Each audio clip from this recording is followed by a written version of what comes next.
काम करती है, पूरे सेंटेंस में नाउन का काम करती है।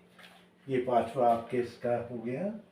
जो भी सबऑर्डिनेट क्लास होगी, जो भी नाउन क्लास होगी, वो पूरे सेंटेंस में नाउन का काम करेगी, नाउन का काम करेगी। ठीक है फ्रेंड, जो भी नाउन क्लास होगी वो नाउन का काम करेगी, यानी उसमें नाउन दिया होगा। अब नाउन क्या देंगे फ्रेंड, तो आपको पता है नाउन में पर्सन का नाम आता है,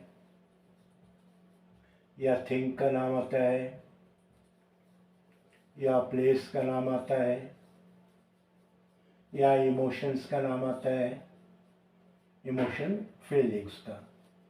ओके फ्रेंड, ये देखिए, ये रीज़न आप देखोगे कि नाउन जो भी आएगा तो नाउन में 4-5 चीज़ें हैं सर। या तो वी विल से पर्सन का नाम आएगा, या फिर थिंग्स का नाम आएगा, या फिर प्लेस का नाम आएगा, फिर ये जो इमोशंस फीलिंग्स होती है उनका नाम आएगा। ठीक है फ्रेंड्स, तो चलिए अब हम देख लेते हैं। ये चार आपको 4-5 पहचान बता दी गई है। अब जो मेजर डिफरेंस है वो फ्रेंड आप देखिएगा। Major difference,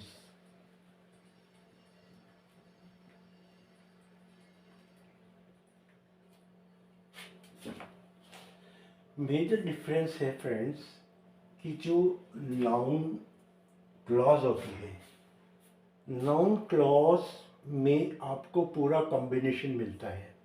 we find the combination of subject का कॉम्बिनेशन मिलेगा,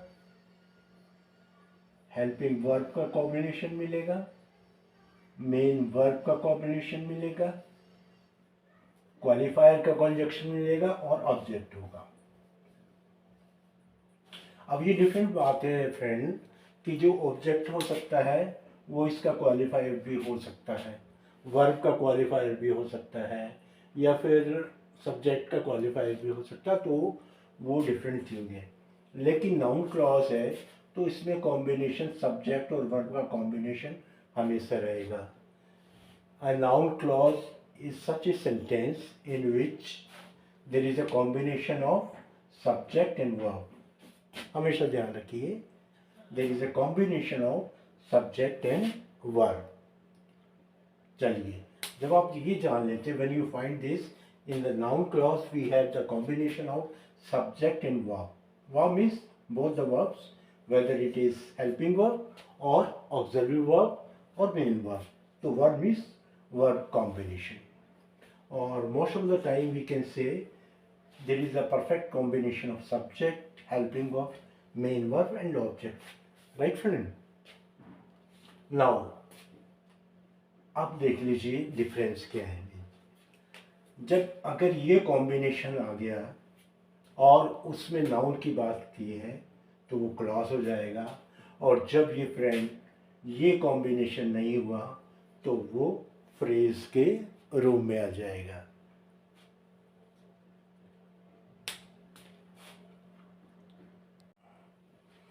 तो देखिए फ्रेंड्स, मैंने आपको भी बता चुका हूँ आई विल क्लियरली कि इसमें कॉम्बिनेशन होगा सब्जेक्ट, हेल्पिंग वर्ब और के।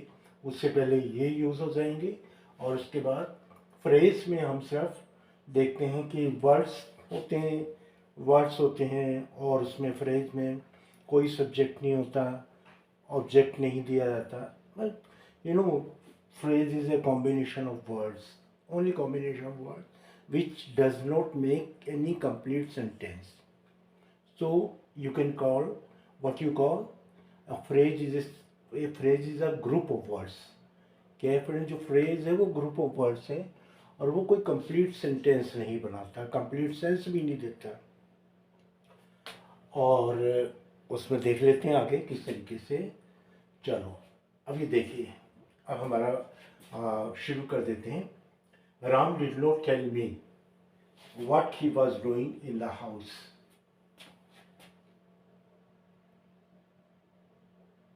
ठीक है friends, Ram did not tell me what he was doing in the house. देखिए सबसे पहले इसमें अगर इन सेंटेंस में पूरे कंप्लीट सेंटेंस में कितने नाउन यूज हुए फ्रेंड्स। पहला तो नाउन ये हो गया, Ram Ram did not tell me, ये एक फ्रेंड कंप्लीट सेंटेंस है, क्योंकि राम डिड नॉट ये इसका आपका हेल्पिंग वर्ब नेगेटिव फॉर्म में, and this tell is a verb, ये वर्ब की फर्स्ट फॉर्म आ गई। तो आपको पता है पास्ट इंडेफिनिट में मैंने पहले अपनी प्रीवियस वीडियो में कराया है कि इसमें फर्स्ट फॉर्म आ जाएगी, अदरवाइज पॉजिटिव सेंटेंस होता है तो इसमें सेकंड फॉर्म आती है। Ram did not tell me, Ram ने मुझे नहीं बताया। Ram did not tell me, Ram ने मुझे नहीं बताया। क्या नहीं बताया? अब आप देखिए फ्रेंड, क्या नहीं बताया आप पूछोगे, तो ये जो क्या नहीं बताया ना फ्रेंड, आप आंसर दो, आप कह रहे हो क्या नहीं बताया, तो ये क्या नहीं बताया, क्या नहीं बताया, यही नाउन क्लॉज की निशानी होती है। क्या नहीं बताया, कौन जा रहा था, जिसमें भी आप क्या का आंसर देते हैं, क्या पूछते हैं, वो समझ लो नाउन क्लॉज से कनेक्टेड है। And I think the concept is very much clear to you what exactly the noun clause is, right friend, कि जो भी आप इसका आंसर इन चीज़ों से दे वो नाउन क्लॉज में होता है।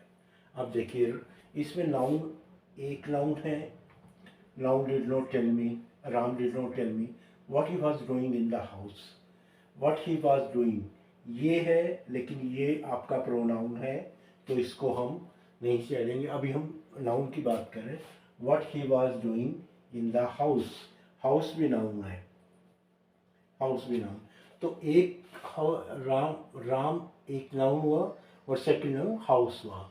अब देखिए कैसे नाम, Ram did not tell me, Ram ने मुझे नहीं बताया, राम ने मुझे नहीं बताया, तो आगे से पर्सन कहेगा भाई क्या नहीं बताया, आपको क्या नहीं बताया राम ने, तो आप कहेंगे what he was doing in the house, वह घर में क्या कर रहा था, राम ने मुझे नहीं बताया कि वह घर में क्या कर रहा था। तो what he was doing in the house ये पूरी नाउन क्लॉज है friend, what he was doing in the house ये पूरी नाउन क्लॉज है, यहाँ से लेके और यहाँ तक ये पूरी नाउन क्लॉज है। Ram did not tell me what he was doing in the house ये पूरी नाउन क्लॉज है। अब ये एक नाउन इधर आया है फ्रेंड, इस नाउन से पहले ये इन द हाउस, तो भाई ये आप कह सकते हो भाई ये नाउन फ्रेज है, इन द हाउस, आप हाउस को इसको क्वालिफाई कर रहे हैं ना, तो इसका मतलब ये नाउन फ्रेज है, इसमें कोई कॉम्बिनेशन है, देयर आर ओनली 3 वर्ड्स हैं, तो इसमें कोई कॉम्बिनेशन नहीं है, राइट फ्रेंड्स। तो आप हमने क्या सीखा कि नाउन क्लॉज में what, why, who, where, whatever से शुरू होने वाले वर्ड, और क्योंकि सबऑर्डिनेट कंजक्शन है तो ये फ्रेंड डिपेंडेंट क्लॉज होगी, और ये मेन प्रिंसिपल क्लॉज है। एक्चुअल में क्या हुआ कि उसने बताया नहीं, तो ये प्रिंसिपल क्लॉज है, प्रिंसिपल क्लॉज है, ये इंडिपेंडेंट सबऑर्डिनेट क्लॉज है, सबऑर्डिनेट कंजक्शन यूज हो रहा है। तो होपफुली आपको समझ आ गया होगा। फिर समझ लीजिए, Ram did not tell me, आपसे कोई कहता है भाई राम ने मुझे नहीं बताया, आपसे किसी ने कहा, आप कोई, मैं आपसे क्वेश्चन कर रहा हूँ भाई Ram did not tell me, तो मैं आपसे क्वेश्चन करूँ भाई राम ने मुझे वो तो बताया ही नहीं था, तो आप पूछेंगे भाई क्या नहीं बताया, यू विल आस्क मी क्या, तो मैं बताऊंगा what he was doing in the house, भाई मैं बताऊंगा, आई विल टेल कि वो अपने रूम में क्या, हाउस में क्या कर रहा था। तो इसमें दो चीज़ हुई, एक तो राम आपका इसमें राम आपका नाउन हो गया, यहाँ सेकंड नाउन ये हो गया, तो इसका मतलब अगर ये इसको मानेंगे नाउन तो ये नाउन फ्रेज हो जाएगा, इसको मानेंगे नाउन तो ये पूरा नाउन क्लॉज हो जाएगा। व्हाट से, चलिए we move to next sentence and try to understand what exactly the noun clause.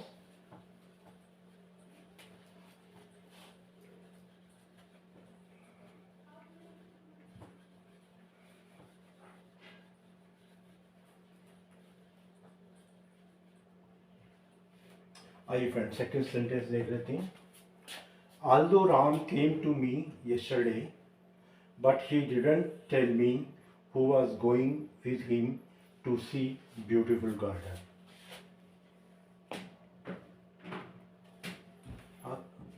Although Ram came to me yesterday, but he didn't tell me who was going with him to see the beautiful garden. इसमें एक noun ये use हुआ, ये आपका pronoun use हुआ, ये भी आपका प्रोनाउन यूज हुआ, और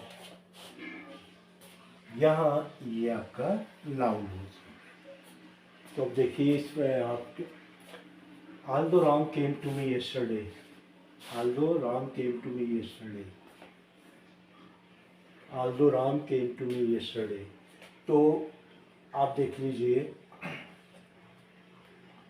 अगर आपने मेरा प्रीवियस वीडियो देखा हो तो आप देखोगे although ये है, ये एक आप कह सकते हो सबऑर्डिनेट कंजंक्शन है, ठीक है। और ये जो भी आपके कॉन्ट्रास्ट में आते हैं, जो एडवर्ब में आते हैं, एडवर्ब क्लॉज में, तो कंट्रास्ट आते हैं। तो पहले एडवर्ब क्लॉज इन्होंने लगा दिया, अभी हम नाउन क्लॉज।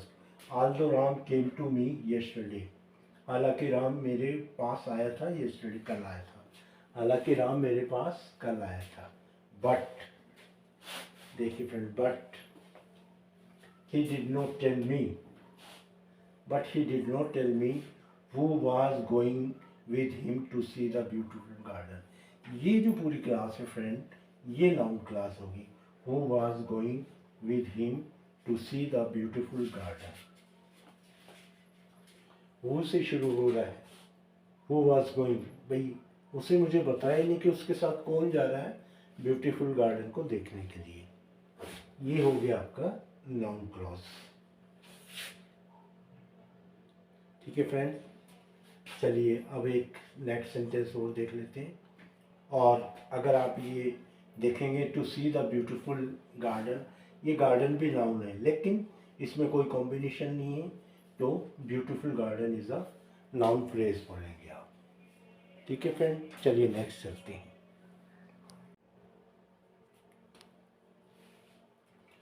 आई फ्रेंड देख लीजिए, ये कुछ सेंटेंसेस हैं। अभी हमने आपको नाउन क्लॉज के बारे में, नाउन फ्रेज के बारे में बताया। तो पहले से देखिए, फर्स्ट ऑफ ऑल आप पढ़ लीजिए 3 sentences. I saw in the museum, I saw in the museum a heap of 200 books. I saw in the museum a heap of 200 books. Second में आता है, second we come to second sentence, number second, I bought yesterday a beautiful golden pen. I bought yesterday a beautiful golden pen. Golden pen सबको अच्छा लगता है ना friend, तो I bought yesterday a beautiful golden pen and this is a golden pen. Third, what he gifted me, what he gifted me was a gold coated painting, a gold coated painting. ठीक है friends, ये अपने 3 sentence पढ़ लीजिए।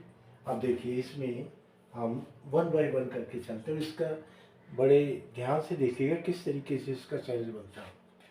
आई saw in the museum, I saw in the museum a heap of 200 books. वो कहता है कि भाई मैंने कितने, अ हीप ऑफ, एक बड़ा 200 बुक्स का क्या देखा। हीप को बोलते हैं कि एक तरीके का बंच किया हुआ, एक तरीके का वो भंडार जैसा।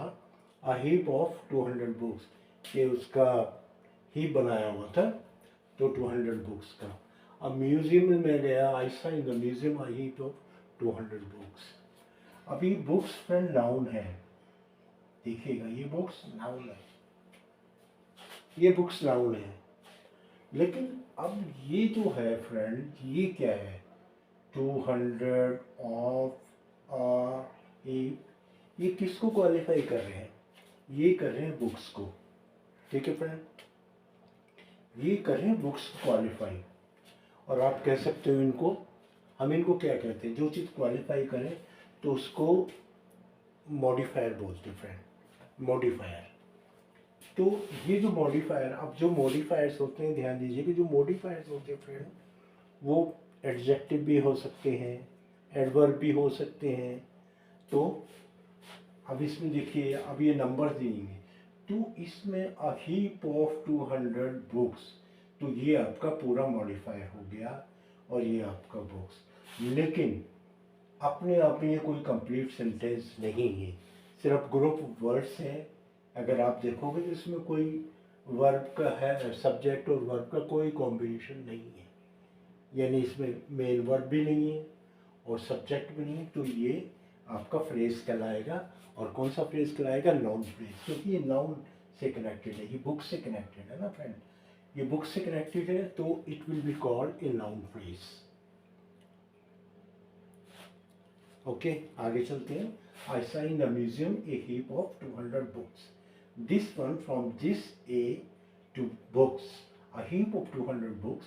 That is the noun phrase. Right. और मैं समझता हूँ अब आपको कोई कंफ्यूजन नहीं रहा होगा नाउन फ्रेज में। I bought yesterday a beautiful golden pen. अब आपको ये कहता I bought yesterday, आपने क्या खरीदा? आप क्या हुआ? Beautiful golden pen. लेकिन अगर इसमें आप यहाँ से लगाइए ए ब्यूटीफुल गोल्डन पेन, तो ये ब्यूटीफुल गोल्डन पेन है, अपने आप में तो कोई पूरा बता ही नहीं रहा। आप किसी को भाई ये अ ब्यूटीफुल गोल्डन पेन, तो वो कहेगा भाई क्या ब्यूटीफुल गोल्डन क्या है? तो इसलिए जो कंप्लीट मीनिंग न दे वो फ्रेज बोलते हैं। तो ब्यूटीफुल गोल्डन पेन यानी गोल्डन पेन मुझे गिफ्ट में दिया।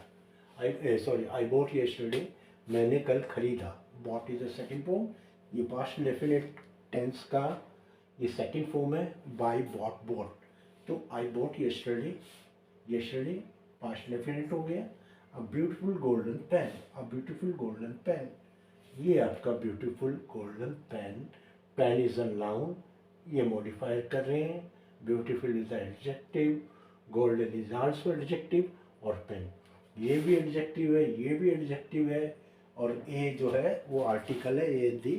तो ये फ्रेंड, अगर आपको एडजेक्टिव क्लॉज के बारे में अगर समझना है अच्छी तरीके से तो मैं डिस्क्रिप्शन में लिंक दे दूँगा, आप देख लीजिए। बहुत मैंने डिटेल में आपको दिया। I have given in detail, everything is there, तो you can watch that video and then you will be able to understand the full concept of adjective clause, right? I also given adverb clauses, so you can see in my previous video and then be benefited by that video, right friend? तो इसमें चलते हैं third sentence में। ये आपको समझ है दोनों, इसमें फर्स्ट में ये फ्रेज हुआ, इसमें ये फ्रेज हुआ नाउन फ्रेज। अब थर्ड सेंटेंस में चलिए। What he gifted me was a golden coated painting. उसने मुझे गिफ्ट किया। What he gifted me was, उसने मुझे क्या गिफ्ट किया? Gold coated painting. यह गोल्ड है, ये कोटेड है। गोल्ड कोटेड मतलब जिसपे वो रंग जैसा हो जाता गोल्ड का, वो करके पेंटिंग, उसने मुझे पेंटिंग दी है। यहाँ पेंटिंग इज अ नाउन है, ये वाला नाउन है फ्रेंड्स, पेंटिंग नाउन है, एंड ये जो है अ गोल्ड कोटेड ये आपका मॉडिफायर है, तो इसलिए इसको नाउन फ्रेज कहेंगे। ओके फ्रेंड, चलिए अब कुछ और देख लेते हैं।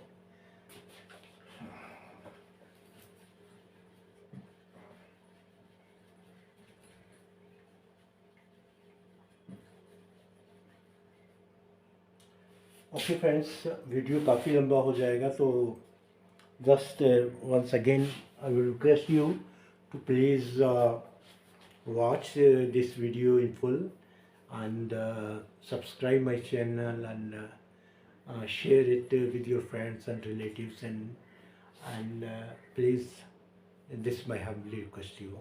Manoj, your friend Manoj Jainwal will be with you with a new video covering so many different things which you definitely would like. Thank you friends for watching this video.